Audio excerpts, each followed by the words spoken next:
के.आय.टी. अभियांत्रिकी स्वायत्त महाविद्यालयाच्या वतीनं आयोजित अभियांत्रिकी क्षेत्रातील करिअरच्या संधी आणि प्रथम वर्ष अभियांत्रिकी प्रवेश प्रक्रिया 2026 या मार्गदर्शन कार्यक्रमाला विद्यार्थी आणि पालकांचा उत्स्फूर्त प्रतिसाद लाभला। कोल्हापूरसह सांगली, सातारा, सिंधुदुर्ग आदी जिल्ह्यातील शेकडो विद्यार्थी आणि पालकांनी सहभाग घेतला। कार्यक्रमात संस्थेचे उपाध्यक्ष सचिन मेनन यांनी विद्यार्थ्यांच्या करिअर घडवण्यात पालकांची भूमिका महत्त्वाची असल्याचं सांगितलं। विश्वस्त सुनील कुलकर्णी यांनी संस्थेच्या यशस्वी वाटचालीचा आढावा घेतला।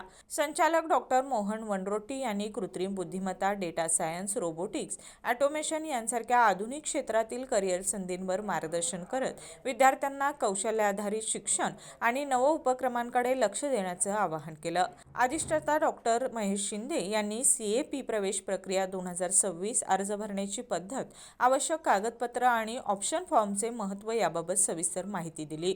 तसेच प्रवेश प्रक्रियेसाठी के.आय.टी. मार्फत मोफत मार्गदर्शन उपलब्ध करून दिले जाणार असल्याचंही सांगितलं। प्रश्नोत्तर सत्रात विद्यार्थी आणि पालकांच्या विविध शंकांचं निरसन करण्यात आलं। कार्यक्रमात संस्थेचे पदाधिकारी, प्राध्यापक, कर्मचारी उपस्थित होते।